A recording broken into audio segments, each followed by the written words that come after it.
Hey, this is Kyle O'Reilly. You're listening to and loving the Spanish Announce Table.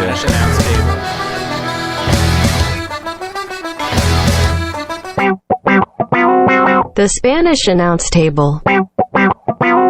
All right, Tom, it is episode 294 of the Spanish Announce Table, and this actually is a special episode. I mean, you know, they're all special, but this one's a little more special because we're going to have some guests on this week's show. We're going to speak with Camaro Jackson and Kenny Alfonso of a tag team called Alpha Omega and their involvement in a show called Black Wrestlers Matter. More on that as we get going through, but amazing stuff. Interviews fun. Tom, how are you, though?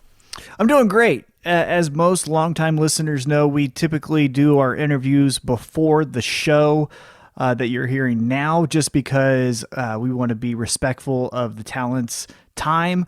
And so we get them done quick and, knocked out so they can do the rest of their nightly activities. So yeah, I'm feeling great. That was a really fun interview. Kenny and Camaro, really great guys to talk to. A lot of cool little nuggets in there, some informational nuggets that I thought were pretty interesting.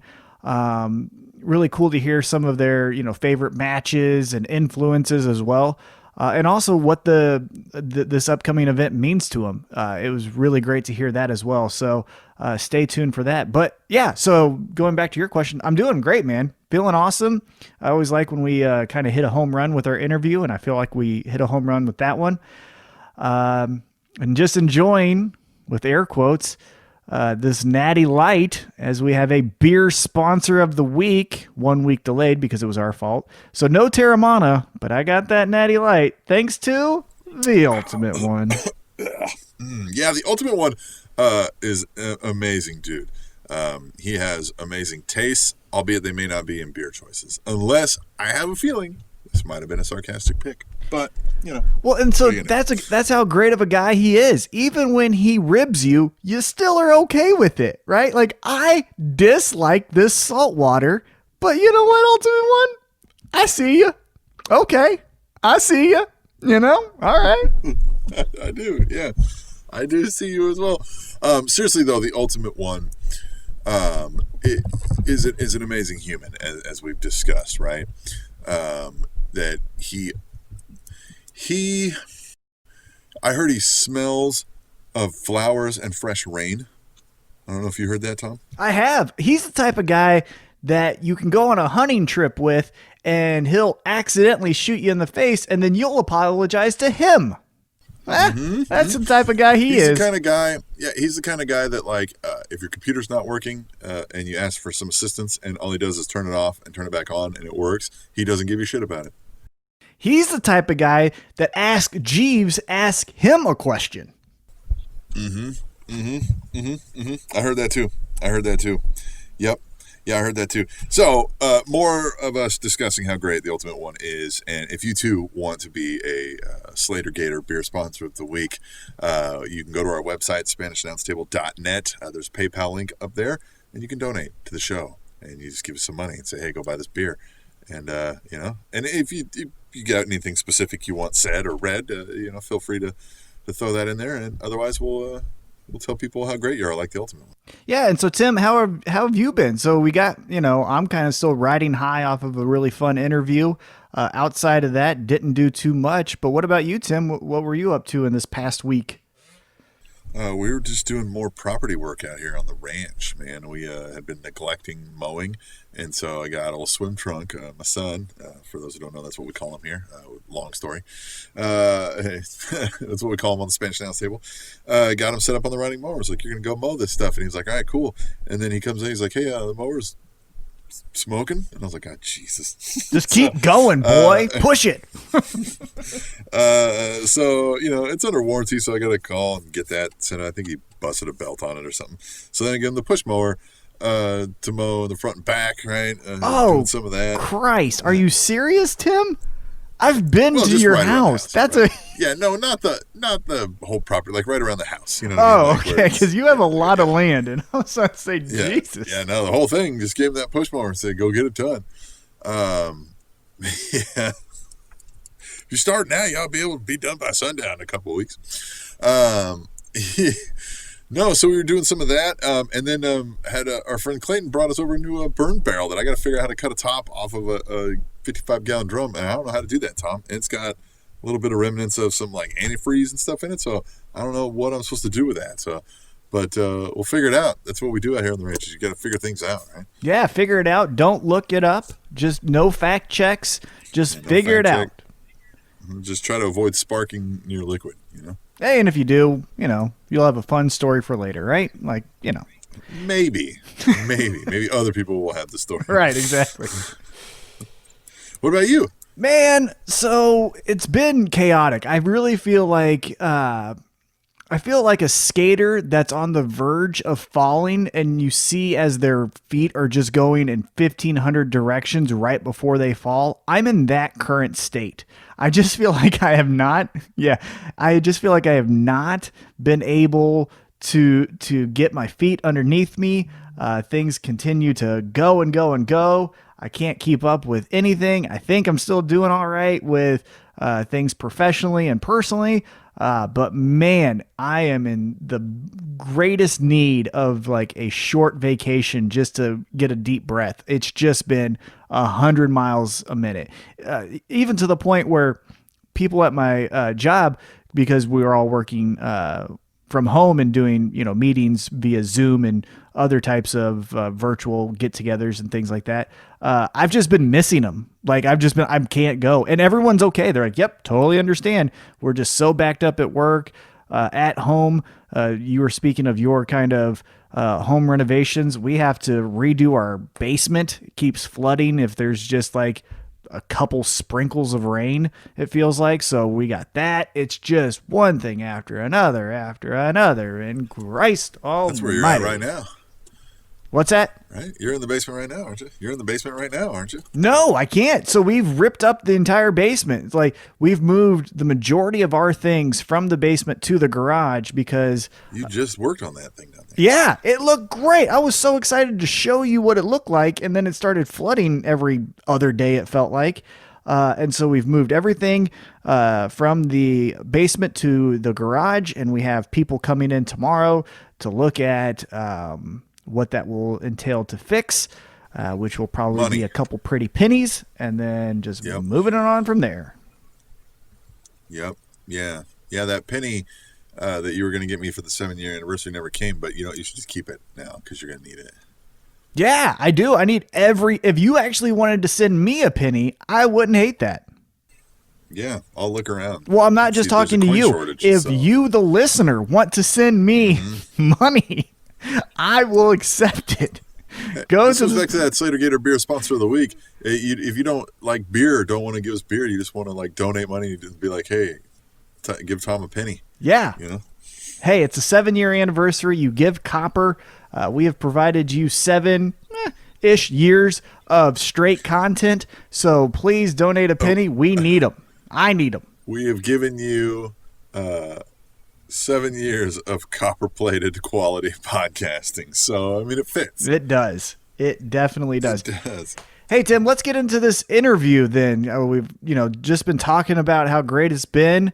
Like I've already stated, we did it before this first segment. I'm really excited to share it with our audience. So you just want to roll right into it? Yeah, we'll roll right into it. We got Camaro Jackson, Kenny Alfonso of Alpha Omega. They are both on the phone. But it sounds pretty good. I think it rolls out, so we'll just play that now. The Spanish announce table. All right, Tom, I'm excited for this one. We've been talking about it all show. And yeah, I don't know if we mentioned it yet or not, but a friend of the show and Facebook friend of mine has been putting on, he started this group, Black Wrestlers Matter, which, is a bit of a current event, if you will, a tie in there. And now he's got a show. I mean, he's 5 years deep into this, and he's putting on a show with proceeds going to a great cause. It is Black Wrestlers Matter, a celebration of Black professional wrestling. It's in about 2 weeks. It's August 22nd in Des Moines, but it's on IPPV, which is where a lot of our listeners are going to chime in here. It's only $10, again, for a great cause. All proceeds going to Knowledge is Power, funding DSM Leaders of Tomorrow, which we can get into, a little bit more. But I called out to John and said, "Hey, man, I want to, help you plug the show and highlight what you guys are doing." He said, "Absolutely. So let's talk to some of the wrestlers." And I said, "Well, give me the hottest, freshest tag team you got." And we've got them, Tom. We've got Alpha Omega. We've got Camaro Jackson and Kenny Alfonso. You fellas on the line? Yes, sir. We're here. All right. Hey, guys, so let's just get right into it. And Kenny, I'll start with you first. Obviously, this is a very special event, but we are going to just be spectators. You're actually going to be a part of the show. So what does this mean to be a part of such a special event? Yeah, it's crazy, bro. Like, it's kind of not in a bad way, but like a breath of fresh air for us because as long as me and Camaro have been wrestling, like the most he's ever been able to do as close to this is take, photos together with other Black talent in locker rooms. And that's pretty much like the most we've ever been able to do. So it's wild being on a whole show dedicated to all Black talent. And Camaro, what about you? What does this really mean to you? It means like we finally have the opportunity to show that we're just as good as other wrestlers, not just the white wrestlers, the Asians, the Latinos. Like, we're just as good as them. Like, we finally get the opportunity to be on that pedestal of greatness. So like it's surreal to me. I really can't believe that's happening. Especially like, and we have the obligation of being a part of that show. So it's like it's even greater. Yeah, I am super excited for it as well. Just because I've seen John start this several years ago, and it's kind of grown and gotten more exposure. And then, like you said, for you guys to be involved in something like this, without getting too detailed, I guess, what would be some of the struggles of the Black professional wrestler? Does it mirror, I'm assuming, a lot of ways, the United States society just for Black folks in general? Or, what is there anything that sticks out in mind of like, what are some of the key struggles? Well, ironically, like the other day, my dad asked me, are there any like specific moments where, we've been called out, whether regarding if it was a show or training or anything like that, where we've been labeled as athletic freaks in a way. There's also been occasional times where we've been at shows and we've had to play the bad guys, and a lot of the audience members really take it the wrong way, and it gets a little too real for them, and then they start shouting out things that aren't acceptable at most shows and stuff like that. Well, and then what I was going to say on top of that, so like Tim said, we are very excited about this show, but to get a little bit familiar with your guys' tag team work, if no one has seen you before and this upcoming show is the first time they're going to be exposed to your brand of tag team wrestling, how would you guys describe a match with you two as a team? I would say the best way to describe us is it's self-explanatory. Like, if you look at me, I'm the big guy at the crew, at the tag team. So automatically, power, agility, this brute strength. You see Kenny, you see this man of structure, a statue of David. Like, this dude is ripped to the gills. He's the speed. He's the lightning of the team, man. Like, so we're that power, strength. We're like that tag team that has it all. Like, once we combine our strengths, and we just become one ultimate being. Tom and I are the tag team that have almost some of it. Yeah, we're like, if you guys are Alpha Omega, we would be like below average. So like we're almost there, but like, nah, like we're still working on it. Oh my God. Where did the name come from, Alpha Omega? Because that has some, obviously some historical references if you're looking at certain books from history. But what does that name mean for you guys? I just got like a little fun fact about it. A lot of people like don't know about this, but like we originally started off as a Black fraternity. Yeah, so it kind of evolved into something greater than that. Mm-hmm. Right. Yep. Was that the old NWL? Yeah. The reactions I get when I ask people anything about the NWL is always it's a mixed bag. It's always a fun, it's a sideways look, or it's a, you know. It's a big hit or miss. Yeah. But it did lead you guys here. I mean, you know, and we don't have to touch on that too much. But so, I mean, moving forward though, now what does Alpha Omega mean to you guys now? The meaning has changed so much over the last couple of years. You know, like that term, it means the beginning and the end. But like, I would say for us, it's really, there's like a revolving door. So like, there's a beginning, but there's not necessarily an end to Alpha Omega. Because once you get to the Alpha, you have to go to the Omega and go right back to the Alpha. So it's like it's a revolving door of, for one, ass whooping, for two, just it's pure greatness. This with us as individuals and us as a collective. We've done things together that have been incredible. We've done things on our own that have even been greater. So it's like that name has grown a lot in the last 3.5 years since we've been together. So like it's a totally different feeling and meaning now.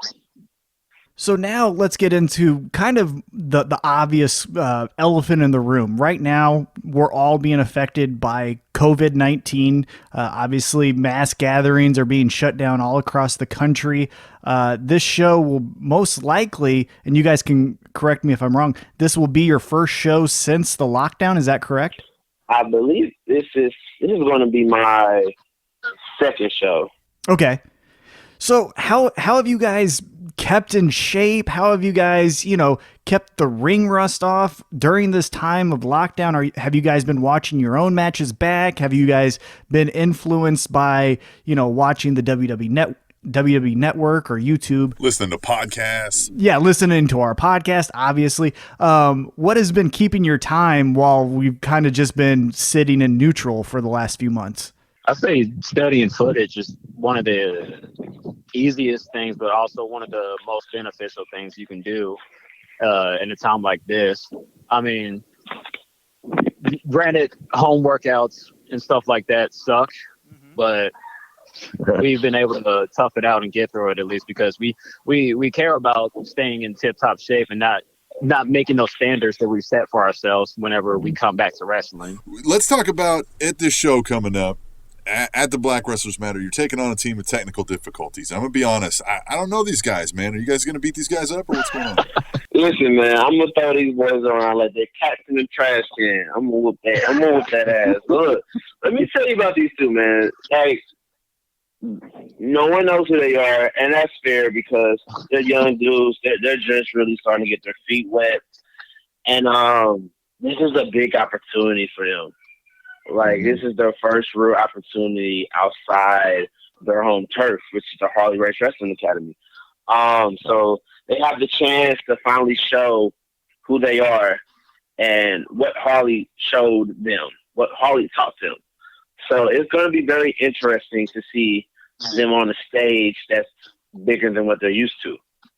I'll go to bat for those dudes. Those dudes are really great guys personally. And when it comes to being pros at this game, just for them to be about a year in, they get it, man. They get it. They get the idea of what wrestling is, especially tag team wrestling. A lot of people don't understand tag team wrestling, and those two get it. So it's going to be very unique to see Alpha Omega and technical difficulties. To touch on that real quick, the tag team wrestling that you've talked about, there seems to be a pretty big resurgence as of late. Is there anything you guys, have to kind of actively be aware of to think like, hey, we got to make sure we're sticking out or we're standing above the crowd here if everybody's refocusing on tag team wrestling? Yeah, there aren't a whole lot of tag teams like us. Matter of fact, there aren't a whole lot of black tag teams out there, and I really didn't even notice that until our good friend Airwolf brought that up. So, yeah, I definitely say we try our best, but even if we're not trying to stand out, we just naturally do. So other than your match that obviously you guys are looking forward to and, getting back in the ring and doing what you love, what other matches on this card are you looking forward to? Is it the main event? Is it something before your match? What's the other match that has your attention for this card? It's definitely the main event. I cannot wait to see ACH again, man. He's great, isn't he? Talk a little bit about his influence right now. Obviously he had his run in NXT, and obviously that was cut short because of WWE. Let's be honest. But now he's back, doing the independent circuit. He's been on local shows here in Kansas City. I've seen him on, a Metro Pro, and I've seen him, I think, on a couple NWL shows as well. What's his influence like for your guys' careers?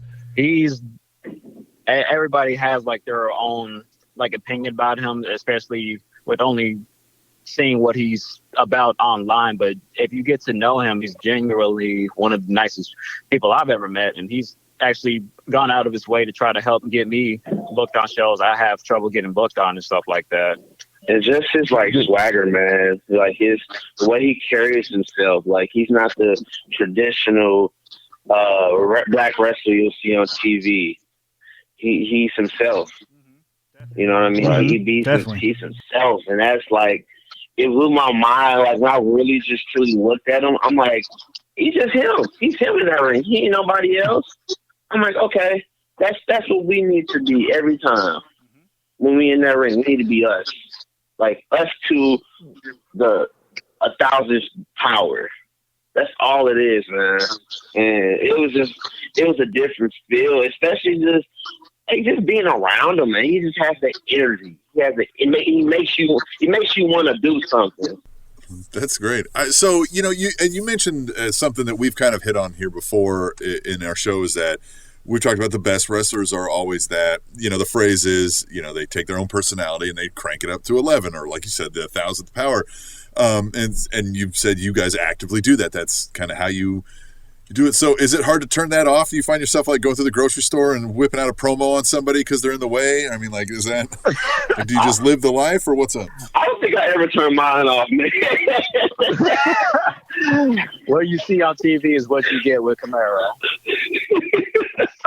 Well, then let's do a little bit deeper dive then. We like to get a good cross section view of the industry when we talk to folks, and we do that by asking the same set of 5 questions, and it really gives us a good kind of view of where you're coming from, right? We call it Cinco Preguntas here because we're the Spanish announce table, and that is about the extent of the Spanish knowledge we have. So these are going to be in English, so don't worry.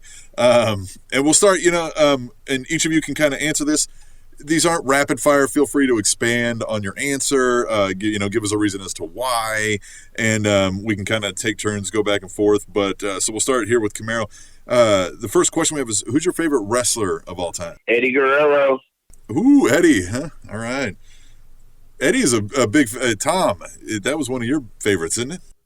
Oh yeah, definitely. As far as like a character gimmick, I wouldn't put him up in my top 5, but just wrestling matches to watch, going through the WWE Network or YouTube and your recommended videos. Yeah, he's always in there somewhere. So definitely. Kenny, what about you? Got to go with HBK. He's one of the first guys that really caught my attention, and he's also one of the smaller guys too. So it's real inspirational seeing one of us smaller guys out there really making it. Definitely. All right, now let's transition that right into question number 2. And again, this can be typically when we ask non-wrestlers, we just ask for one match. But now that you guys are obviously actively wrestling, we'll ask kind of a 2-part question. So the first part is, what's your favorite match of all time? And then the second part of that is, what's your favorite match that you've wrestled in? So Camaro, we'll start with you again. What is your favorite match, and then favorite match that you've been in? My favorite match of all time is Kurt Angle, Shawn Michaels at WrestleMania. Whoa, that match! Oh my goodness, Kurt Angle was a beast. beast, a flat out monster in the ring. And you just put him and HBK together in Mania? Come on, man. That's instant fireworks. It's 4th of July all day, all month, all year. And we've not had that answer, I don't think, Tom. Correct me if I'm wrong, but that's a great match to pick. And you're right. Kurt Angle, probably to this day, could just go out and out, athlete, 99% of the world's population. I mean, he's just an animal. And then, so Kenny, then, or no. So the favorite match you've been in, then, Camaro. Let's go there. Oh, man, that's kind of hard. Oh, Jesus. I would say we had this match in this tournament. I forget the Express Classic or something. What was the guy's name? We worked with Kenny. Dante Leon, right? Yeah. And Sage. Yeah. And we was like the first match, and like the match was so good. It was like 30 people in the crowd, but that match was it was so good. We hit on every cylinder. That's one of my favorite matches, our favorite tag matches we've ever wrestled. And just like, oh man, it was sweat. That's why we are our second year in, our first year. We were still pretty new when we had that match, and it was like boom, boom, boom, boom, boom, boom. It hit everything. Like when I went back to watch that match, I'm like, wow, like I can still I still feel that energy. I still feel like it's one of the best matches that holds up to what we've done. Like it's definitely still up there. A lot of matches I go back and watch, and I'm like, damn, man, we totally different now. We're totally different wrestlers now. Just the way we go about stuff, just the way we present everything, like we're grown up. But like that match, I feel like it's going to stick out for the rest of our careers. At least it's going to be top 5 for the rest of our careers. I could be wrong over time, but it's definitely in that conversation. It's number 1 for me right now, at least. I like that. Well, that's good. Like when things started finally feeling like they were clicking, it sounds like. Yeah, definitely. All right. So then, Kenny, then what was the favorite match of your favorite match of all time? Kind of watching. One of the first ones that usually pops into my head is it was at WrestleMania. I think it was 17. It was Hardy Boys versus the Dudleys versus Edge and Christian in that TLC 3-way tag match. Yeah, that one raises a lot of eyebrows, but I don't know. It's like the way that everything was set up and executed perfectly. It was just brilliant the way that it was thought out. I don't know. It's just laid out like a masterpiece, and that's one that really caught my attention. And then what about the one that you've been in? I would probably go with us versus Top Flight versus Airwolf and. All right, so we have a winner. All right. Oh yeah, just like the way that everything flowed in that match was so natural. It feels like we were in the ring with people that we've been in the ring with for years. Like we wrestled each other so many times leading up to that, but that was literally our first time in the ring together ever. So yeah, I'm gonna go with that match. So then, Kenny, let's stick with you here. This third question we get into is who is your biggest influence? Now, this can be, some people take this different ways. They take it like who influenced them, creatively from, watching, or who like had a direct influence. So whatever came to mind when I asked you, who's your biggest influence? Ooh, in the ring, I would definitely go with a mix between HBK and ACH. Okay. HBK, obviously, with the whole size thing that I brought up earlier, and just the way how animated and explosive and over the top, not too much over the top, but how over the top ACH is with everything that he does in the ring. It's so fun watching him literally do anything. So I try to be like that in a certain way. And Camaro, what about you? When it comes to, I say, swagger and charisma, I was definitely influenced by The Rock. Just when he opened his mouth, man, you just glued. because you know he gonna say something. You know he about to either make you laugh, he gonna make you say ooh or something gonna go down. So it was always The Rock, man. He always did stuff like with some enthusiasm. Like when he punched somebody, he spin his hand and knocked it clean upside their head.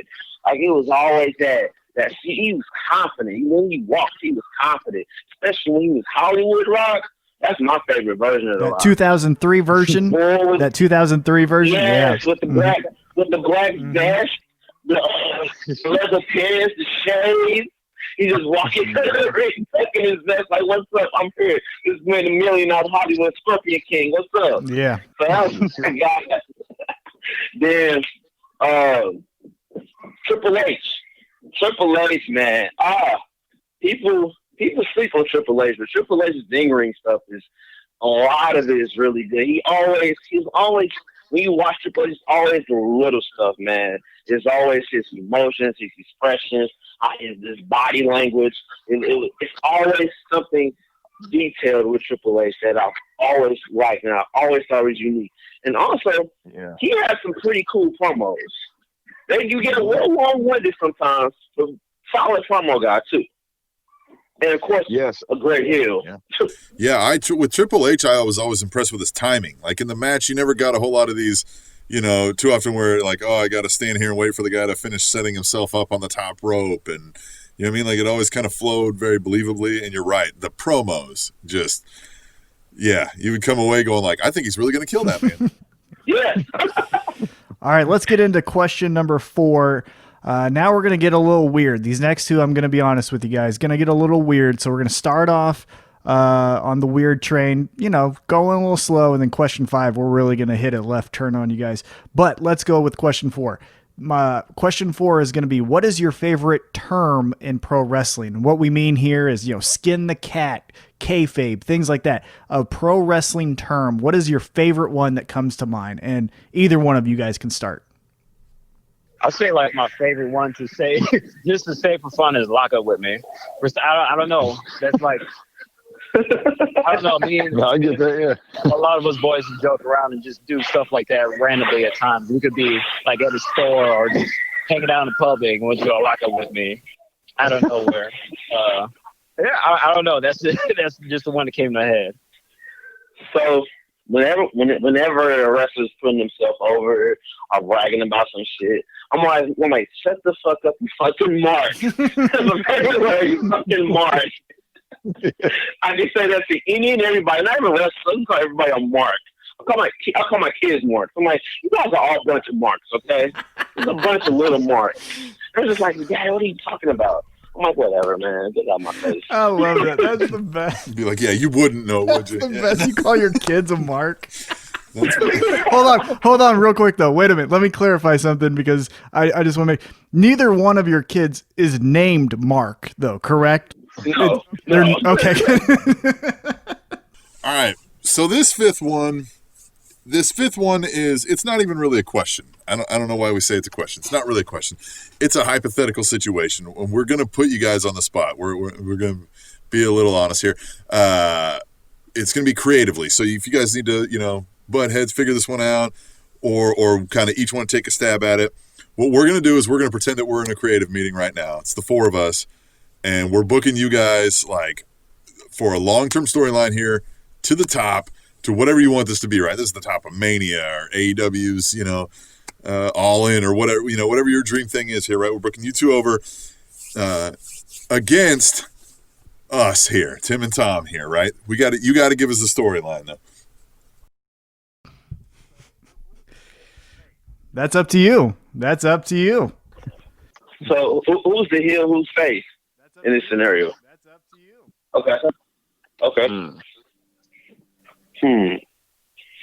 Well, I feel like if they're below average, they're already at a disadvantage. So I don't know. I feel like we could be heels. All right, Tom. So I agree. We're the face here. This is going to be fun. I don't think we're rarely the face in this Oh situation. wow! Hey, I like it. Okay. Wait, I might have something. All right. So below average. All right, we the athletes, we athletic. All right. So we in a Looney Tunes situation. you guys are like Daffy Duck to our Bugs Bunny. So like, Daffy was always upset that he couldn't do what Bugs did, or he never got the attention that Bugs got. So maybe in this situation, you guys will be the heels. All right, I like it. That's most likely. See that? That's why I'm going there right now. Kenny, I don't know, add on some more. So I'm thinking. We like the Bugs Bunny out of Daffy Duck. I don't know why this came to my head, but if we were gonna be heels, I was thinking I don't know how this would lead up to our main moment, but to at least sometime throughout the storyline, both of you guys are driving somewhere and you get pulled over. And guess who walks up to the windows disguised as cops? We yank both of you guys out and start beating this dog shit out of you. Easy to do. And then, yeah, and that I don't know. That could lead up to a cinematic match. That could be the end of that segment, leading up to a regular match. I don't know why that came to my head, but no, I like that because I'm sure we committed. Yeah, I'm sure we committed several crimes along the way. So, we've committed crimes to podcasting, to humanity. Just in general, right? Tom, what do you think, man? And maybe after we beat you guys up, you take all your seatbelts. Just take and you guys have no seatbelts anymore. Put us in peril, even. What a mean thing to do that's so easy to do as well. I like that. That's great because it's such an inconvenience. Because then for the rest of the time you have the car. I like that. So, okay.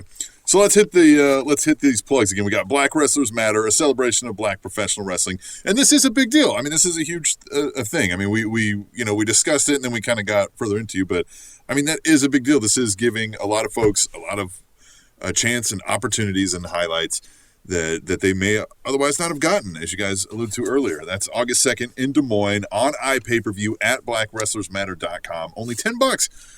I mean, you guys got $10, right? I mean, come on, spend some money.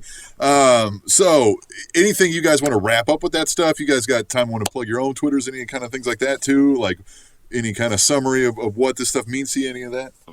Before digging into anything else, you can follow me on Instagram and Twitter at the Kenny Alfonso. We also have an online merchandise section at Mouthpiece Designs. If you need a link, feel free to DM either one of us. And you can follow me at IG, Instagram, Twitter, HWL Camaro at Hill Camaro. So want some merch? Hit us up. We got you. Take care of you. We might be having something else coming out soon. We don't know yet, but we might. Hold up now. We might be having something. Got something cooking. Well, that's right? The greatness you guys talked about, right? You always got something coming down the pike, and that's why people got to keep staying tuned in. Follow them. Follow the Black Wrestlers Matter. Watch the show. Support these fellas, man. They're out here working hard, trying to entertain you, and doing a good job of it from the sounds of it. So, fellas, I mean, we've really appreciated your time coming on here. This has been fun. We had a good time, man. We appreciate you for having us. The Spanish Announce Table. All right, Tom. Got our ass beat by some cops. We probably deserved it. Those guys did. Yeah, those guys were really great. One thing that as I mentioned before we played the interview, some of those nuggets of information that I found interesting, ACH to me has always been someone on that independent circuit that I've been aware of, but it's really cool to hear his influence on other young wrestlers like Kenny and Camaro, and how, their backstage interactions with him have really helped them get bookings, as Kenny had mentioned, and also just, that influence of the in-ring style. So I honestly, going into the interview, I didn't expect that. So that was really cool. Yeah, that definitely was probably the most, there always is something in these interviews where it's like, I mean, I figured we were going to talk about this and this and this, and obviously we're going to talk about this. And it was always like, I really didn't think we would talk about this. And I mean, I knew ACH was on the card, but I didn't think we'd get into as frequent as ACH talk as we did. But the whole interview was fun. Those guys sound like a lot of fun to hang out with. It looked like they're very entertaining in that ring. I mean, I've seen them in the ring. I can tell you they are very entertaining. But just the whole show altogether, the Black Wrestlers Matter too. Great cause, obviously, and great showcase, right? And it's $10, right? Yeah. $10, blackwrestlersmatter.com. Yeah, this is one of those great events and examples to do a little bit more than just a cool hashtag, right? It's one thing to obviously give your support by, doing whatever social media trend it is for that week or that day. But here is an actual substantial contribution you can make towards something that is going to help other people. So I'm really excited about this event. All kinds of merch that you can go to. Like if you want something beyond just seeing the show, you want to donate some more and get something for your money. And again, it's going to a program there in Des Moines, Knowledge is Power, Fund DSM Leaders of Tomorrow. And that is, I'll just read from their little GoFundMe here, right? Hosted by the Be Well Foundation, this fundraiser is striving to raise money to offset the needs for the 33,000 students of Des Moines Public Schools. School administration, staff, and teachers will be able to apply for funds that will directly serve specific needs like school supplies, program fundings, clothing, personal hygiene items, and more. So, again, what you get to watch some great entertainment, get some extra showcase for these folks, help them out, and help out kids. I mean, come on. Yeah. You're a great person. Yeah, all around great person. Just like Ultimate One, who is our beer sponsor of the week. Ultimate One, fun fact, he can not only give you a high five, he can, I'm buying time because I just lost my train of thought. He doesn't lose his train of thought. There you go. Ultimate One is the type of guy that when he does a podcast or an interview or talks to you in person via phone or in person, he doesn't lose his train of thought. Huh? Mm-hmm. How about that? Yeah. I heard, since we were talking about mowers earlier, that like he could have a mower where the wheel completely falls off and he still gets those like perfect straight lines in the yard. He's the best. That is the reason why he is the Ultimate One. Hey, look, Ultimate One is so great. We're not going around here calling him the average one or below average one like that tag team that Alpha and Omega beat up. He is the Ultimate One, damn it. Ultimate. He is. He's ultimate. And this beer is... It's ultimately shit. But again, he's the type of guy that will rib you and you're okay with it. I am so happy to be so dissatisfied with drinking this beer. This beer tastes like exhaust from an 84 Chevy pickup and an old sweaty Make America Great Again hat.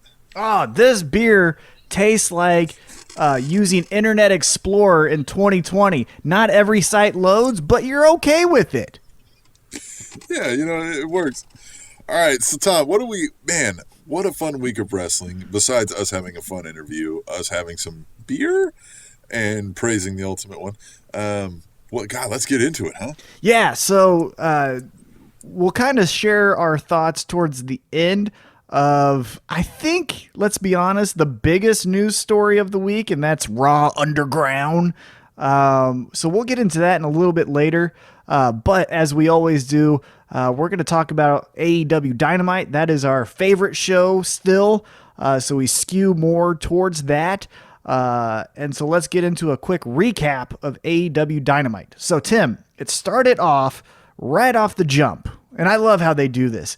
There's no in-ring promo to get you excited about something 20 minutes from now. No, it's a match right when we hit air. And we had a 12-man tag of the Elite and FTR versus the Dark Order. One bit of note that I found interesting is the Dark Order has Colt Cabana. So the billing was the Elite and FTR, but it was not Colt Cabana and the Dark Order. It was just the Dark Order. I found that interesting. What did you think of the match? I think the most interesting thing that stuck out to me was they continued the whole, hey, what is Hangman doing, right? Like, FDR is hurt, but hey, man, where you going, right? Like, that's fun, right? Yeah. I thought that was interesting, right? Because, yeah. One of the members of FTR got injured. I found it interesting that the other one would just leave as well. Like, you're not hurt. You can continue. But then who also left alongside him was Hangman Adam Page. Now, he came back.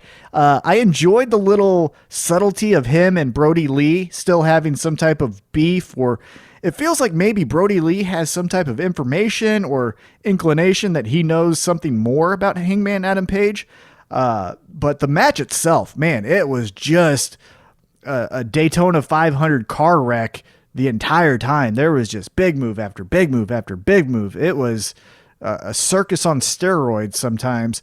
The Dark Order actually picked up the victory. Was that a surprising outcome in your book? No, because I thought the biggest takeaway would be that setup for the, like, what are you guys doing, man? Why'd you leave the fucking, right? Like, and that it's best served when they lose, right? Because of stuff like that. Yeah, well, at one point there was a 4-on-3 suplex, right? Oh, yeah. Come on. Yeah, there was a ton of action. And I thought this was the best way to kick off a show for a very exciting night of wrestling. Like I mentioned, there was no here's what we got going on, or I'm the bad guy and I'm gonna run down the good guy. It was just action. Like, that was the tone setter for everyone else and everything else after this match. So I thought it was really cool. As I mentioned, Dark Order picked up the victory. Colt Cabana again. Colt Cabana, C-U-L-T, so excited to get that victory after, I believe it was Brody Lee that got the pin. Cabana's walking around with, the number one hand gesture. He was so tickled to get a win and just didn't really care of the circumstances to get the victory. So I thought that was interesting. I'm still invested in this Colt Cabana, maybe too dumb to realize what he's doing, but maybe he's so smart he's actually working everyone else. I don't know. It's still a really cool story for me. Yeah, I agree. I like it. Yep. All right. And then after that, we saw the Best Friends make their way to the ring in Trent's mom's van. And then we got Best Friends versus Santana and Ortiz. Best Friends get the victory in a very, very fun match. Again, awesome tag team wrestling. I thought the way this episode started, as I've mentioned for a few weeks now, just showcased that AEW has the best tag team wrestling on the planet. And this showed it again. As I mentioned, Best Friends picked up the victory. What did you take away from this? I liked the Best Friends are fun. They're just fun, right? Like the whole the van thing. They're like, asked her to park it somewhere safe, right? So I'm like, all right, something's coming here. So then I'm kind of giddy for that the whole time. It was fun. I really like the Best Friends, and I don't know, man. I think I'm upset they didn't get the title when they had that shot. Yeah, I still think that's a miss. Now, I am so invested, and I really enjoy the whole Kenny Omega, Hangman Adam Page, kind of friends, kind of frenemies. They're the champs, so they still got to keep tagging. And then obviously FTR, Young Bucks, Butcher and the Blade, all of those, subcategories underneath that. But yeah, Best Friends to get that entrance a few weeks back from Sue in the van that was made into an awesome t-shirt. For them to lose, I just felt like that wasn't the right move. Like, you capitalize on a cool entrance like that. And they're my favorite tag team in the stacked division of FTR, Young Bucks, Kenny Omega, Hangman Adam Page, Butcher and the Blade, Lucha Bros, Jurassic Express, all of these teams. For me, Best Friends, they're the perfect version of silliness, but then they can be serious on the drop of a hat. Like, they can make sure a match feels important and it's not just pure comedy wrestling. Post-match, we saw after Santana and Ortiz lost, who I'm very high on them, and I want to see them break away a little bit from the inner circle. I want to see them doing what I'm about to explain, and that is taking out the van of Sue, which is Trent's mother, and just spray painting and breaking windows. Thought that was a cool, gritty moment, giving him the middle finger post destruction of Van. I thought that was a really fun segment. The only thing I didn't like, and pro wrestling does this a ton, is I believe it was Santana broke out a window, but we got a shot from inside the van. Yeah. I don't like that. Like, how did that happen? Why did that happen? That is zero sense to me. But yeah, the destruction of the best friend's van. Well, I guess it's Sue's van. That pissed him off, and that was a good promo as well. So we're going to get a feud based off of a van? What do you think about that? I love it. Like now he's in trouble with his mom, so now they got to fight. Of course. Anytime someone gets you in trouble with your mom, you're going to kick their ass at any age. Look, Tim, I think the world of you. We've been doing this podcast off and on for 7 years and other podcasts. If you ever got me in trouble with my mom, I'm going to find you and we're going to fist fight at this age. How have I not? Yeah. Like, I am going to fist fight you. Like, you don't get me in trouble. How have I not got you in trouble with your mom, though? She clearly doesn't listen. Oh, yeah. You know what I'm saying. Like, if there's ever a chance that you can cause dissension between me and my mother, well, friend, I'm going to put 5 across your lip. And I totally understand what the best friends did there. Like, they are pissed and they deserve a rematch even though they won. Yeah, that's right. Give me a rematch. You won. I want a rematch. I want a rematch. But you won. You can move on. No, I want to kick their ass again. Like, I think that's a fun way to start a feud. And for Santana and Ortiz, it totally makes sense, right? Like, you lost. Well, you're pissed off. Yeah, so, God. Go ahead. Here's a thing, a storyline where somebody keeps wanting the rematch, but it's the person who keeps winning. And the person who keeps losing is like, I don't want the rematch. And then, they have to, go win a match to not get to have the rematch, and they lose that too. And they're like, God damn it. Yeah. The person cost them the not winning the rematch. Like, you could just flip the whole thing backwards. Oh, it would be so fun. That would be fun. But that's what we have here, right? Because best friends won. They should be moving on to face, SCU or another one of the million tag teams that are awesome. Whoever's next up, whoever's the next ranked up. Yeah, but no, they're going to keep going with Santana Ortiz. And like I was saying, it makes complete sense for Santana Ortiz to take out the van because they're mad that they lost. And what do you do when you're mad at someone who you really can't kick their ass? Well, you destroy their shit. So, this feud feels organic. It feels relatable. I shouldn't say real. Well, these guys would not like each other. Right. It feels relatable from both sides of this feud, and I'm a big fan. Again, best friends are my favorite tag team currently, and Santana and Ortiz, I think the world of them as well. I want them to get a little bit more gritty, maybe also get a little Eddie Kingston to join them. That's just my hope. But yeah, so let's move on. After that, we got the MJF shows off his headquarters. And then in that same segment, we got Sammy Guevara lays out Matt Hardy. 2 different kind of segments, but in the same block here. What'd you think about each of these segments? Yeah, I mean, nothing groundbreaking, right? Just kind of carrying on what we were doing. Sammy, which I don't know if this comes later or not, but I want to go out to our Twitter feed out here. By the way, you listening at home, if you use hashtag #TweetTheTable on your Twitter machine while you're watching the wrestling, while you're listening to this show, whatever, we're going to read a few of them here, right? You got a good one? We're going to read them right here. And at Chris Mercado 23 has a good one. He says, I don't always pay attention during the picture-in-picture segments, but whenever Sammy Guevara's got his cue cards, I'm locked in. Hashtag #TweetTheTable. That was fun. I don't know if you caught that one on the picture-in-picture. Yeah, that was right before. Cards. Yeah, that was right before the debate, and he came out and just ran down Orange Cassidy via cue cards. And he had a promo during a picture-in-picture while they're in commercial. Yeah, and that's how you utilize your time, right? If you're going to do picture-in-picture, I don't necessarily need to see a rest hold. Like, that just checks me out. So if you're going to do, like Chris Mercado said, some cue cards, well, I'm going to pay attention. Now I'm not paying attention to the ads, and maybe the advertisers hate that, but I don't care. I'm going to pay attention to what they're doing. And so it kept me tuned in, and I liked it a lot.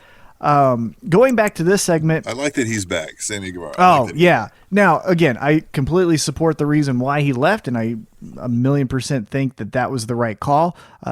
But I am very excited to see him back on television. And in the segment, so the MJF segment, yeah, kind of standard protocol, running still on those election themes, and that perfectionist with the poster being uneven, things like that. And then we go into the Matt Hardy, Sammy Guevara. Matt Hardy's promo, I'm okay with. I kind of like that he's transitioning out of, I came here because I wanted to, show my multi-mataverse or however he's calling it, and then help on screen and off screen. It seemed like he alluded to the fact that he may not be with Private Party moving forward. Like he's going to go on his own, at least on screen. And then, yeah, Sammy Guevara attacks him, catches Matt Hardy with the edge of a chair as he throws it at his face and just gushes him, just stuck him like a pig. Blood is going everywhere. And then does some type of, I don't know, inverted 1020 backflip, forward flip bullshit thing that was really cool to see. That's exactly what it's called. Yeah, I think so. Yeah. We don't fact check, so yeah, let's just call it that. It takes out Matt Hardy. Sammy Guevara, another one that let's push him a little bit more. I'm starting to get the Randy Orton evolution vibes from Sammy Guevara. Obviously a different character, but this is the next guy. That kind of feel, that's what I'm getting from Sammy. What about you? He's so good. Like when he first introduced the Inner Circle and he brought out Sammy Guevara, I was like, this kid? Now I see why. He is charismatic. He's endearing. Even when he's being a little shit, you're like, come here, Sammy. Yeah. Looking back at the start of AEW's storylines, there was a lot of things at the time where I was like, okay. And now that they've had time to invest into the characters that they are, I'm 100% in on watching everything that they do. But if you think back, like Hangman Adam Page had the first title shot against Chris Jericho for the AEW championship. At the time, I was like, I don't really know about that guy. And now I can't get enough of Hangman Adam Page. I want him in every segment almost, right? Also on AEW Dynamite, if memory serves me correct, it was Cody versus Sammy Guevara. And that was another person, kind of like what you said, where Sammy comes out and you're like, okay, Spanish God, all right. Like you're just a guy. And fast forward to, this week on Dynamite, and he had the spot of the night, I thought, with that inverted backflip, front flip 1200, and it was fucking awesome.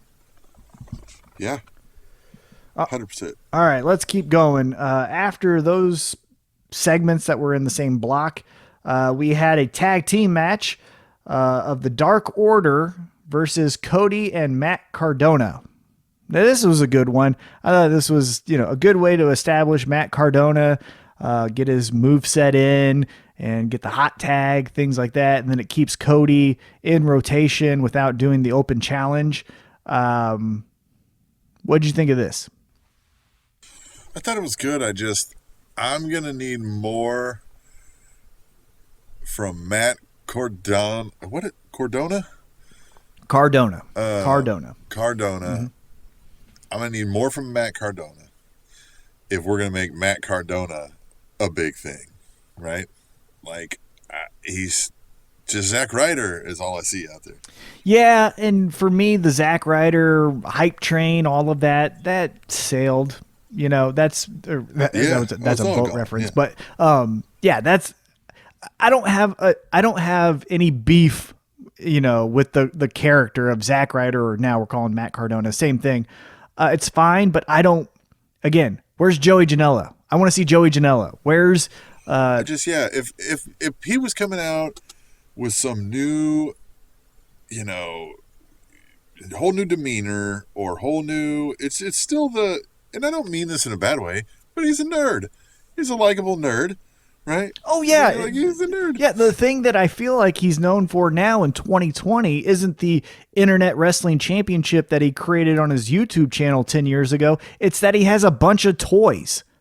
Like, right. I don't give a fuck. I got toys too. You want me to be a pro wrestler? Like, I don't give a shit. Like, who cares? That's your thing? That's your thing. You have a Dusty Rhodes action figure from 1987. Neat. Like, I'm going to need something to invest in, and your, 1993 finisher that you're still doing and your toys is just not something I'm interested in. I want to see Sunny Kiss. I want to see the women's division.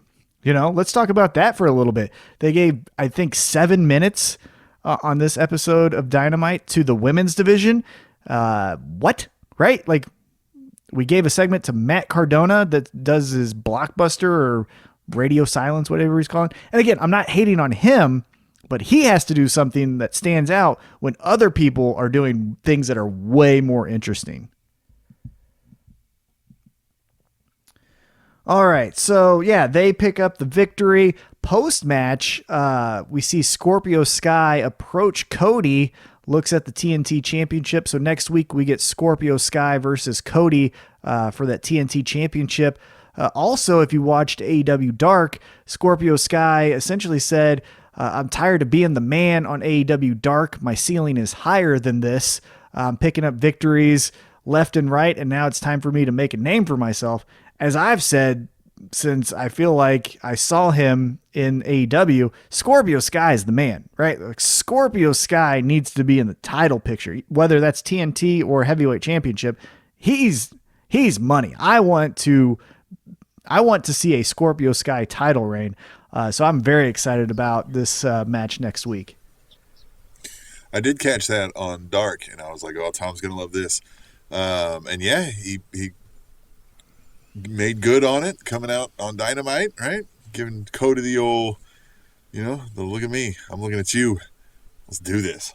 Yeah, and one thing that I really like that AEW does is not everything has to be this turn and we break up a group so that one person can get their solo singles run, right? Like, so Scorpio Sky didn't turn on SCU to then show that he's his own man and he's going to win championships. He just said, like, hey, I keep winning all the damn time.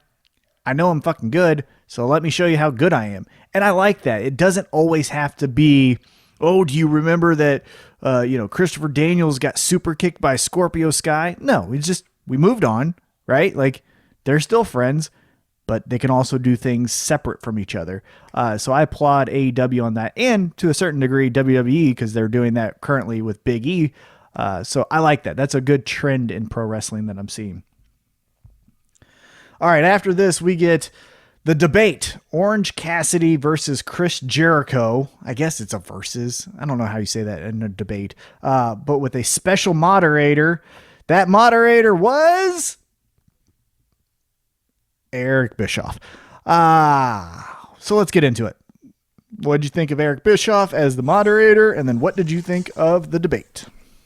I think Eric Bischoff being the moderator is fine if that's all we ever see of Eric Bischoff, his little one-offs like that once every couple of years, Great, because that's what a legend in the business should be to AEW, because it's not like you've got ties to AEW, right? Like, you're not, it's just not a thing. So, yeah, coming in and be like, hey, look, remember this guy? Neat.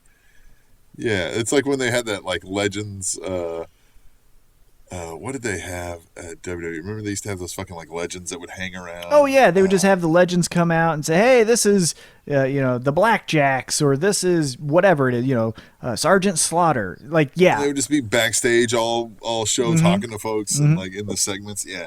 Something like that.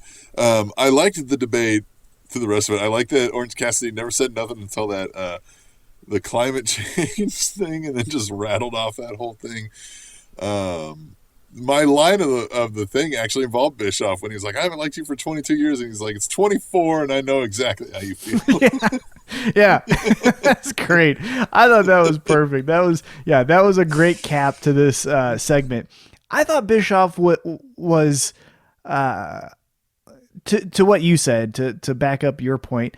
Yeah. If we only see him do this, and then a year from now, if it's needed that, Cody and Kenny Omega, if they're feuding, they do a debate or something, you know what I mean? Someone else does it. He comes back for that, or there needs to be some type of decision made and he's the deciding vote. okay. He's the guy that draws the name out of the hat who wins the $1 million prize, that kind of shit. Right. If he's being used how Bret Hart was used, right? If you remember in AEW, Bret Hart was the one that said, this is what the AEW championship looks like. Great, right? But the next week, we didn't have Bret Hart managing, Kazarian or whatever it is. It was just Bret Hart was there. I forgot Bret Hart. Yeah, I forgot Bret Hart did that. Yeah, Bret Hart was there. Here's the championship.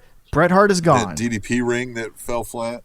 Yeah, well, the ring actually serves a purpose now because MJF always kisses it. But the DDP ring, there it is.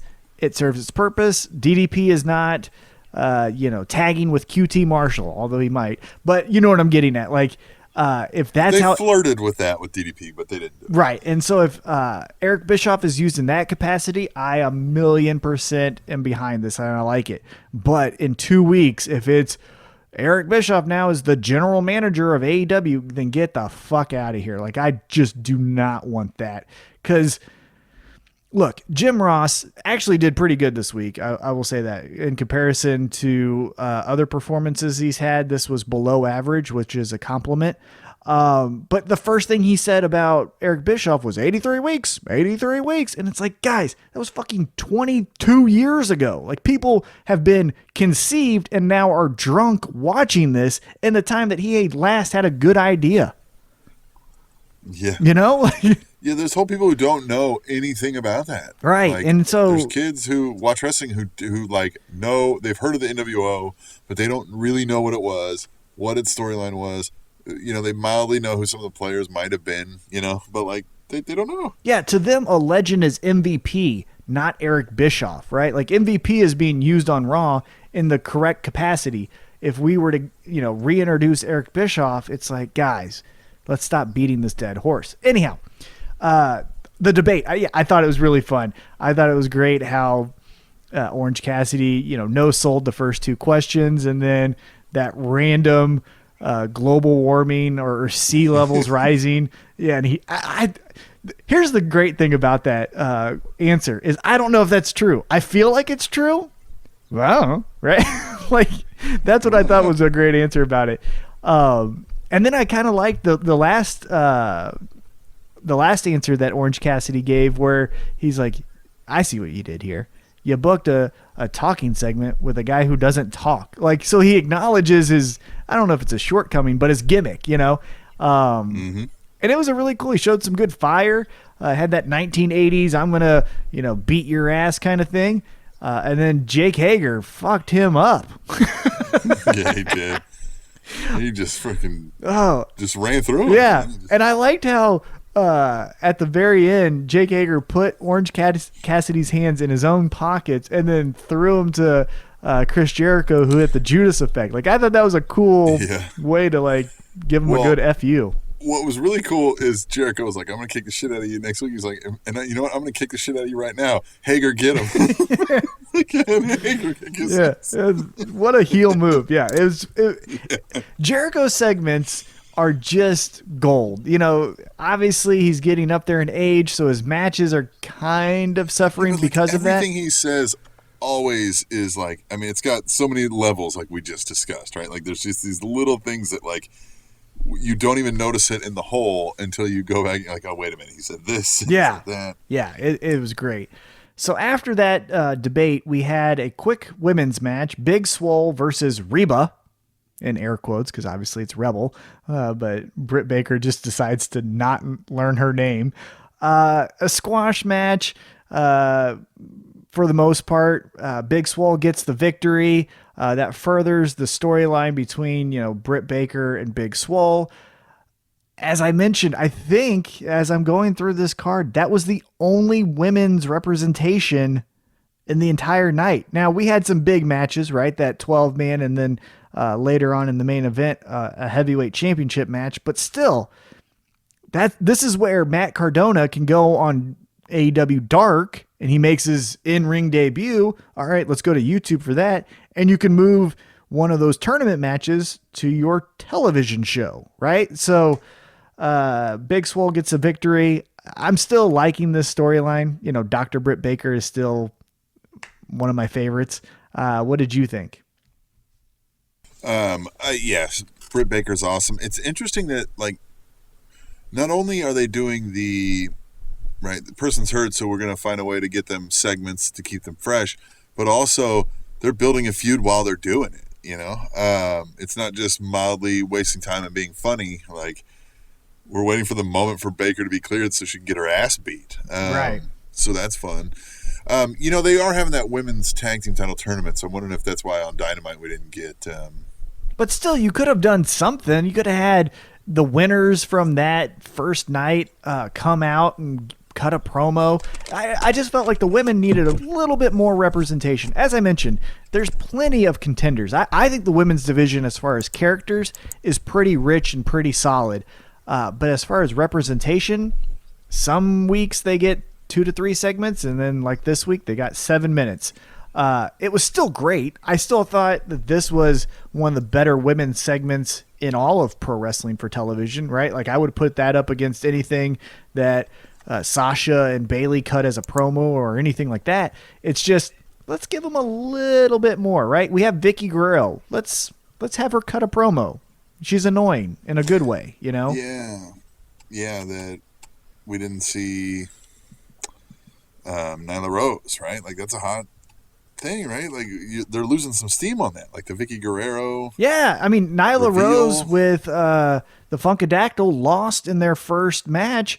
Nyla Rose on Dynamite should be throwing bitches around, men and women. I mean, like, you know what I'm saying? Should be grabbing anyone and everyone and beating their ass because she could think this is a waste of her, or that was a waste of her time, and now she wants the title.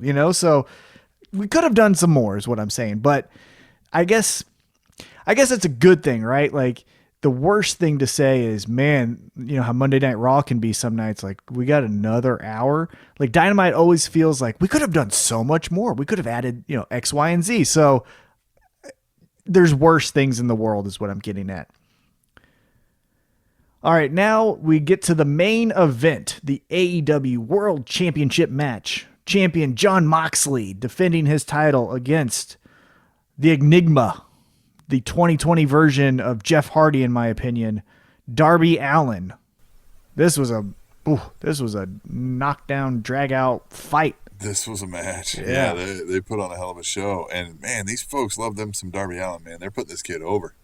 I love Darby Allin. I think he's great. I don't know how he does it or if it's legit shoot, but when he gets tossed around, it's so believable. Like when Sasha Banks does this really great too, where the selling from both Darby Allin and Sasha Banks is almost sympathetic, where it's like, fuck, did they break their leg? Is their neck broke? Yeah, like, is he really hurt? Yeah, like, are they really fucked up? And so throughout this entire match, yeah, just the selling that he does for Jon Moxley. And conversely, Jon Moxley, I thought this was one of his better title defenses. Gets busted open a little bit towards the end, has to fight with I wish this kid would stay down, and almost Randy Orton-esque with like the voices in his head saying like, you gotta do the paradigm shift. And he's like, I don't really want to do it. His promo was he begged him, please stay down. He said, even though I know you're not going to listen to me. Yeah. Like, that was his promo leading into it. So again, Moxley tying in, the pre-match promo into the story is good. Yeah. I cannot say how much I'm just so happy to see a wrestling show that's coherent in 2020. Cause even like what you said, a throwaway match with Big Swole and Reba, still advanced a storyline to where you want to see Big Swole beat Dr. Britt Baker's ass, right? So it wasn't just a normal, Nia Jax says that she's going to take out the women's division, squashes some girl that we never see, and then we don't see her for 2 or 3 weeks. Like, any and everything that they do is coherent. And just as you had mentioned earlier, in the night, Jon Moxley says, Darby Allin, you're going to have to stay down. And as we get to the main event towards the end, we have to see Jon Moxley keep him down. And so, yeah, it's so great. I just love Dynamite each and every week. It just warms my heart. Even when they miss, they're not missing huge. It's just their expectations for me are so high that an average show or a good show seems disappointing. Yep. I agree with that. And at Heavyset330 on Twitter agreed, because he says, he was talking about the women's tournament even here, but he says Kingston, Warhorse and now Veda. He's like, fine, I get it, AEW. I'll watch. Hashtag tweet the table. And I think that is catching some folks, right? Like, okay, all right, everybody's talking about it. Let me see what's going on. But you're right. I mean, how many of these, like the three people he was talking about were just this last couple of weeks? Like, how many times can they keep doing that? So I love it. I hope they, it seems like a critical time on how do they handle this bloat possibility, right? Yeah. As I talked about last week, I get a little bit nervous that the roster as a whole is bloated, and I would just hate to see some of the talent get kicked to the wayside because our pals are now free agents and we can sign our pals. Like, for example, some more talent that we didn't see this week, which I'm okay with not seeing everyone every week, because that gets fatigued very quickly, a la Charlotte Flair. But because of travel restrictions, we haven't seen Pac since this whole pandemic started, right? I miss Pac. Pac was one of my favorite acts. The Bastard Pac is awesome. And the Death Triangle with him and the Lucha Bros is really cool, I think. And so that hasn't been seen for months, right? Lucha Bros wasn't on this episode of Dynamite either. And so it's just like, I want to see the talent that was kind of, here since day one. Yeah, Butcher and the Blade wasn't available. They should have been cutting some new hamburgers backstage. Just, someone's doing a promo. Doing some coke in Miami. Yeah, doing some coke. Who doesn't do coke in Miami? We all do, right? Right? Yeah. Right? Right? All right, so that was Dynamite. I thought it was awesome. Again, a good move in the right direction. I got a little bit sour on him last week when it was Cardona that makes his appearance, and then the Funkadactyl made her appearance. But this one got back to the bread and butter of what makes Dynamite awesome. So I was really proud of that, or not proud, but very excited to see that. But now, as I mentioned earlier, let's get into the story of the week.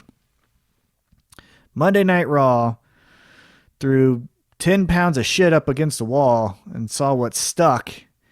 And apparently what stuck was Raw Underground. So, Tim, if you would like to, please describe to the audience what Raw Underground was, and then I'd like your reaction to the segments. I guess I'd call it Raw Fight Club. Yeah, it felt like Shane McMahon should have been holding hands with like a young 20-something doing coke, as we'd mentioned with Butcher and the Blade, and then like had a really fast sports car, because it seemed like a little bit of a rich kid's, or not rich kids, but a rich man's like midlife crisis. You know what I mean? Well, maybe that's where it is going. Yeah, like, I don't know. It was, hey, so listen, like, it caught my attention at first, right? I'm like, okay, they're going to do something different here, right? Like, but then, hey, you know what? I listened to the Busted Open podcast, and Bully Ray, is one of the hosts of that, and he had a really good point about this. He was like, look, he goes, if you're telling me this is dirty, gritty, underground, then don't have the 20 different cuts for production to cut to as they're fighting, and don't have it all lit up. And he was like, it's not dirty and it's underground then. Like, I don't know. He goes, I came away, which is the same thing we had on our Twitter poll, mixed feelings. Like, this is cool. This sucks. I don't know what I'm supposed to think about this. Like, and that's exactly how I felt as well. I feel like you and I could write this premise 100 times better than they're gonna. So that's where I'm kind of like, I don't think it's gonna. How long can this go before it's cliche and done? yeah. So I think where Raw Underground is already being cut at the knees is WWE sucks at storytelling, generally speaking. Obviously, they've hit some home runs that are all-time classics, but for the most part, they suck. Their writing team has sucked. Name one in the last 10 years. Yeah, the writing team has just been hot garbage. I can't actually, Daniel Bryan. But anyhow, you know what I'm saying? But that was forced by us. But yeah, WWE storyline or storytelling sucks ass. And so when you see something that's different, you automatically go like, well, this is going to be 2 to 3 weeks, and then we'll never see it again. And to their own detriment, they do such a good job of presenting a polished show that when they say, let's do something dirty, it still is polished, right? Like they can't get back to the Lions Den match that Ken Shamrock had in 1990, I think 7. Why wasn't that cell phone footage from, what yeah. I mean? And so I think right there, there's just skepticism because we have so much data and, history of WWE sucking at stories that are different that we just think that this is going to be worse. Look, here's the way you run Raw Underground is if it was told to us as where the wrestlers, after the lights are off and the show's done, where their real beefs go get settled, where they go make some real cash, right? Like this isn't for the fucking fans. This is, this is you and I got to settle a fucking $10,000 gambling bet. And you know what I mean? It's almost like the punishment from Wrestler's Court, right? Like you could have, hey, you didn't pay the last 3. Now we're obviously in quarantine, and so the traveling things would be hard to get by. But like you didn't pay the last 3 months of hotel, so me and you are gonna fight over it. And if I win, I want my $8,000 or whatever it is, right? Yeah, Shane I thought was a weird choice. That was my first thought is this guy, like, first off, I get it. You do jiu-jitsu, you like MMA, and he's liked MMA for years. He tried to buy Pride Fighting Championships when they were up for sale in 2000, I think it was 2. So I get it, right? Like you're an MMA fan, so am I. But it's just you're sweaty, you're bad on the mic, you're weird. You're low energy, even though you're trying to be high energy. I just don't like Shane. Shane for dirty and gritty just doesn't mix, right? It's a rich kid from Greenwich, Connecticut trying to say like he's underground. No, you're not. Shut the fuck up. You never been Shane underground. is always, even with the Mean Street Posse, which I liked, is always had that like, nah, I'm tough, I'm kind of gangster. And everybody's like, it's like, no. And stop with your stupid rabbit punches. Like I don't want to see you get involved because you're not going to, it's a work fight. So I know your work punches suck ass. So I don't even want to see that. But I will say this. So, right. Like that's all the negative stuff. Let's get that out of the way.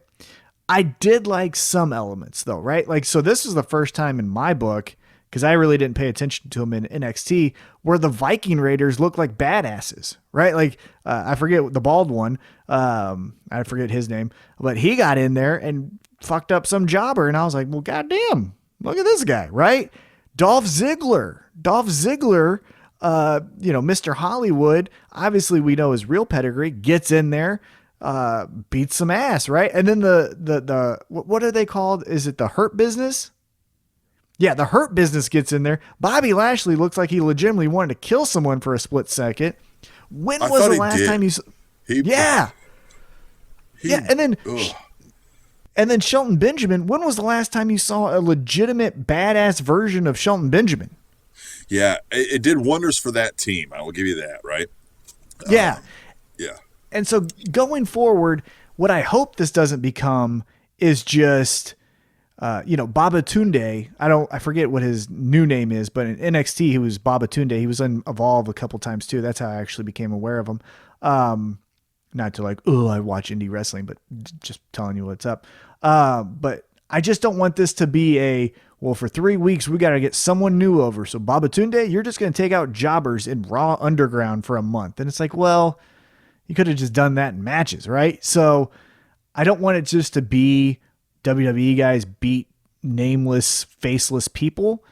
And that's what I think we're going to get. No, I think the cure to their ails is more storyline-driven content and a little more edgy. And this is where you could do it, but still have your regular thing, right? You could do your 2 hours like normal there, and then this becomes like remember USA used to do something like that, right? Didn't they have like a USA After Dark or something like that? Like, oh yeah. Now, the other thing though that I wanted to talk about real quick, and we don't have to harp on this point a lot, but fucking dorks, shut up.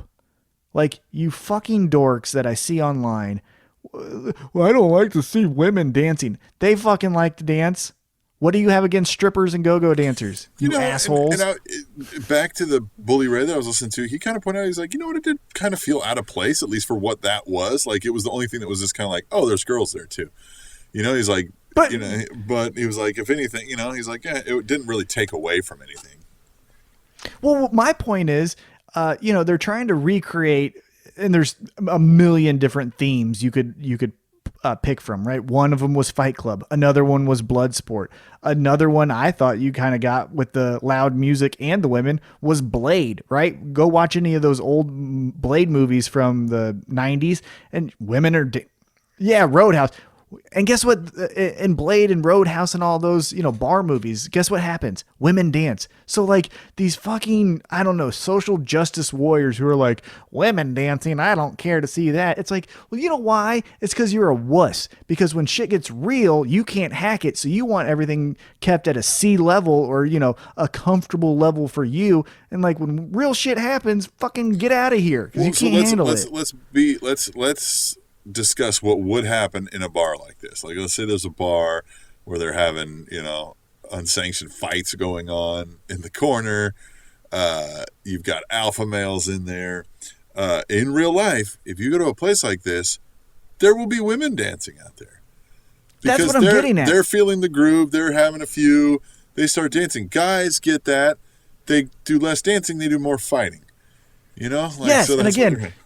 Right, and again, we're generalizing. Obviously, women can beat ass too, of course. and 100%, and men like to men like to dance as well. So I'm not saying like only women in there dance and only men in Raw Underground fight. I'm not saying that at all. Nia Jax, I would love to see. Who could get over in Raw Underground if we're getting if she was beating the ideas. Shit out of dudes in Underground. Oh well, yeah, Nia Jax, but who I was honestly thinking of? Shayna Baszler. Right. Yep. Shayna Baszler is beating the fuck out of most of the men legitimately on that roster. Put her on Raw Underground. We could make a real star out of her, right? I think the ultimate wet dream for Raw Underground, at least for me, and I'm being silly when I say wet dream, but I think if we're going to end this in 2 months' time, before the sun sets on Raw Underground, I think Brock Lesnar has to fuck everyone up, right? Like, let's say, Bobby Lashley is running the joint, right, with the Hurt Business. Nobody can stop it because he's the muscle. And then in walks Heyman. Yeah. Like, and Heyman walks in, and then it's like Heyman and MVP lock eyes. Well, and everybody just knows, right, if Heyman's there. Like, right, shit. but like you could book it with like Heyman and MVP lock eyes, and you see MVP go from like no one can touch us to fuck what is about to happen. Like he just loses life in himself. Tune in next week, right? Then you end it right there. Oh. Yeah, and then next week on Raw Underground, unsanctioned fight.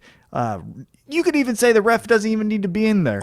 I have been more into Raw lately because they've been forced into storyline-driven content. Now, some of the storyline-driven content needs some work. Don't get me wrong, but like it's been forced to be more reliant on it, right? More length of a storyline focus, right? It's notable, right? Yeah. And this could only do like this. Almost feels like you know what I'm thinking of was the Baywatch Nights. Right? Yeah, exactly. Be Baywatch Nights. It's totally fine. I'm 100% in. Let's turn up that background music. Let's get more women dancing. Let's get more men dancing. Let's get some women fights. Let's get some men fights. Let's see some blood. If we're gonna do Raw Underground, I think this was a good palate cleanser, right? Like not cleanser, but like a good taster, right? It was a good appetizer. That's the word I'm looking for. It was a good appetizer to say like, hey, this is what it is. But let's lean in. You know what I mean? Let's see Shayna Baszler beat the fuck out of Natty, right? Let's see Bobby Lashley just take apart Angelo Dawkins. Like that's the type of stuff that I want to see. Or let's see Drew McIntyre say, I don't need a title. I need to show you guys that I'm the real deal. And he jumps in there. Like that's the kind of stuff I want to see. But yeah, I think when the sun sets on Raw Underground, it needs to be like an implosion of Bobby Lashley and Brock Lesnar running into each other. where Shane can get into this is if he's running this thing and he is doing like he's, running bets, or he's, using, it to garner his power elsewhere, and then they can use that into storylines with, you know what I mean? Like that, the idea of a character in Shane's role is great, but I'm worried about it being Shane. So with Shane, again, we're fantasy booking here because it's our podcast, and that's what we do. With Shane, there's a couple things that I'm doing. One, getting a microphone out of his hand. I get for sound quality, we need to hear it, but again, it's underground. No one has a fucking microphone underground. You're supposed to be gritty, right? Like that seems polished. Like what you said from Busted Open Radio and Bully Ray. Stop with the 9 million jump cuts and production value. Do some GTV shots, right? Where it's just a fucking security camera that we see Dolph Ziggler. They can't get over the idea of what he said. Vince always says is that like, if there's no motion, you give me motion. That's why they do these like jump cuts. But like, there's motion there. Dolph was fucking mounted on him and was fucking throwing hammers down on it. Like, there's plenty of motion there. I would say whoever's producing those segments, watch more real fights, right? Watch obviously MMA, but where I would go is cutting. When are they? Right. Yeah. Yeah. But where I would go, watch some street fights, those camera video street fights that you see, in front of the club at 2:00 in the morning, right. Make it look like that. Right, that's why I said, why wouldn't this on somebody's cell phone? Like, you can get good quality cell phone video streams, but it's a cell phone, right? Like, why aren't we running it that way? Why aren't we seeing this as like, I don't know. And I think there's potential, right? Like, again, if you give me the pen or the pencil, whatever you're calling it, in 2020, there's some fun things that we can do, right?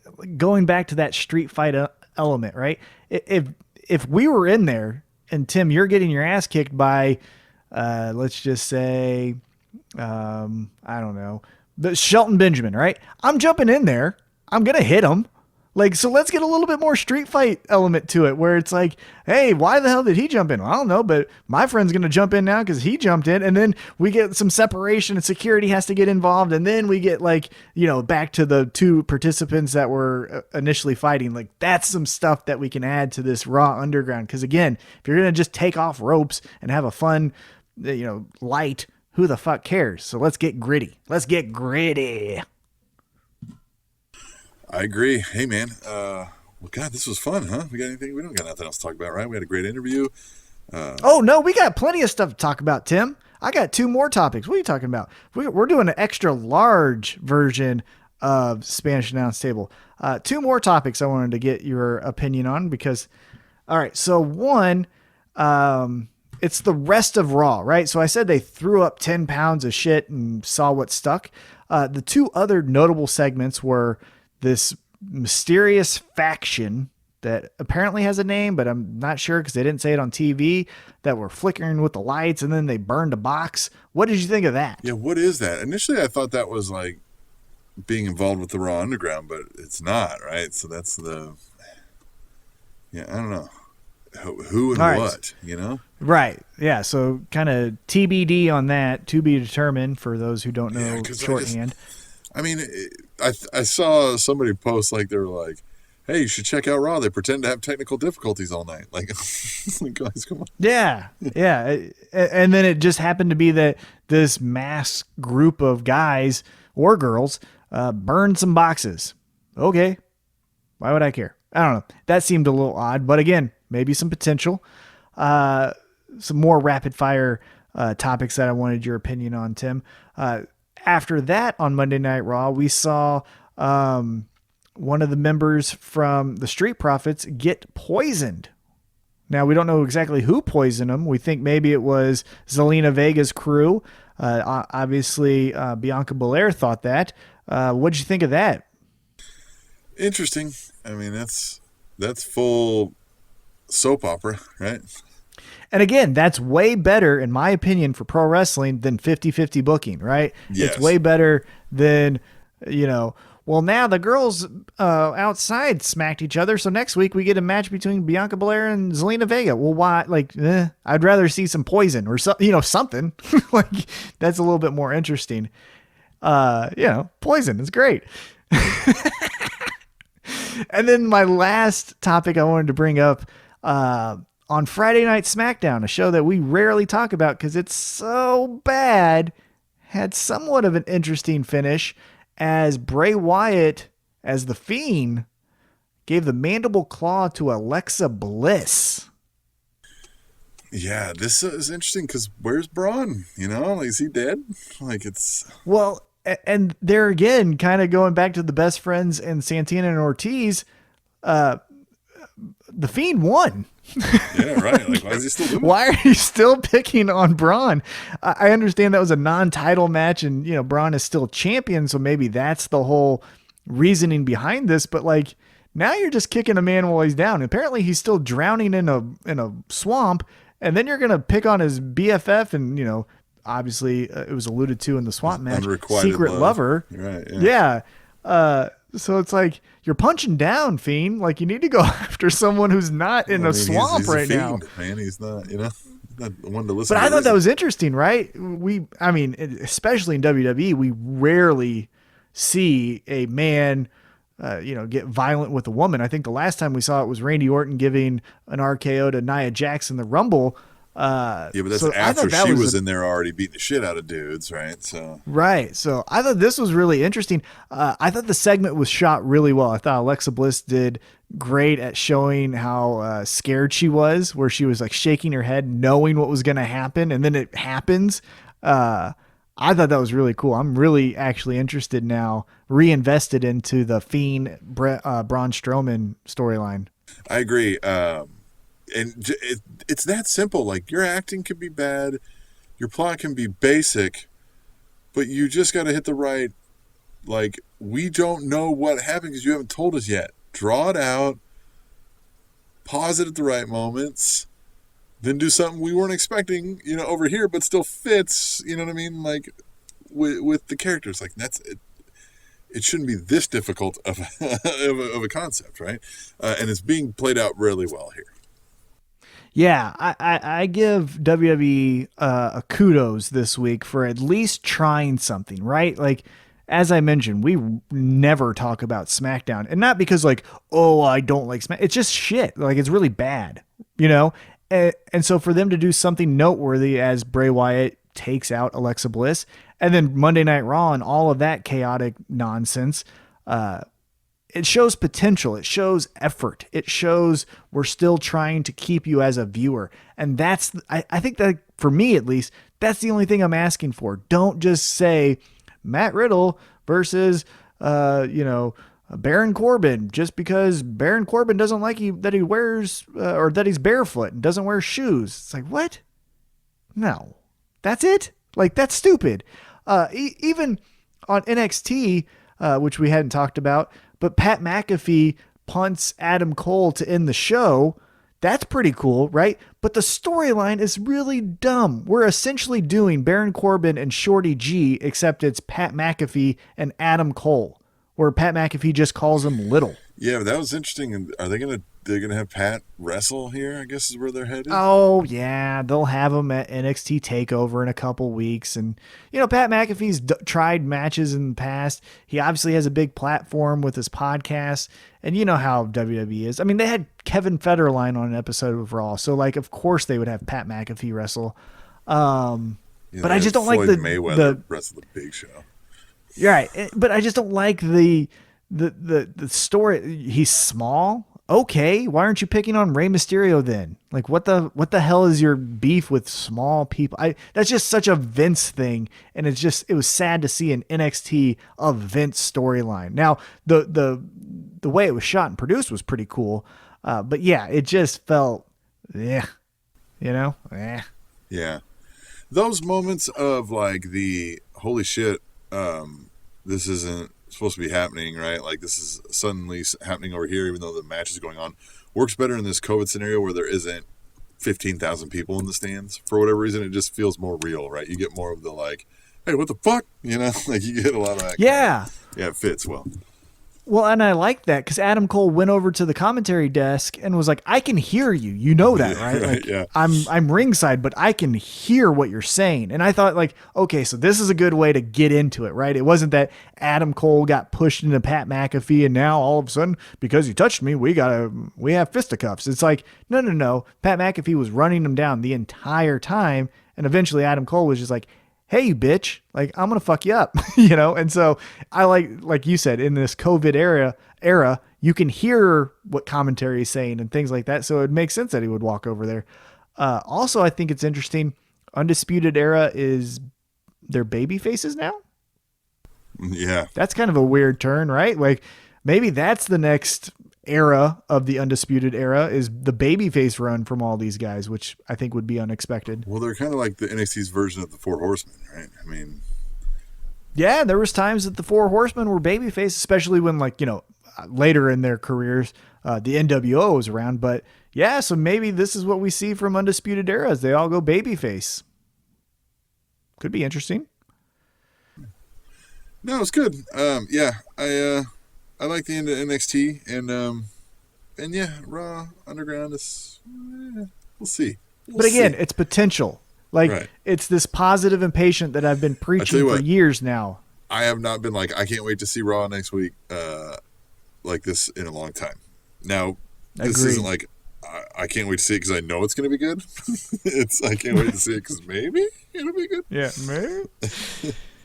Exactly. Same with SmackDown. Like it's again, effort. I love that they're giving us effort, and that's why I love AEW so much is because it feels like even if they miss just by a little, they're still coherent and they're trying things, and you have to give effort.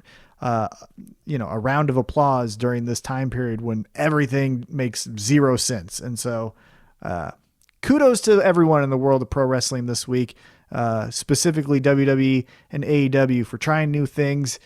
And so I like it. I'm a big fan. The Spanish announce table.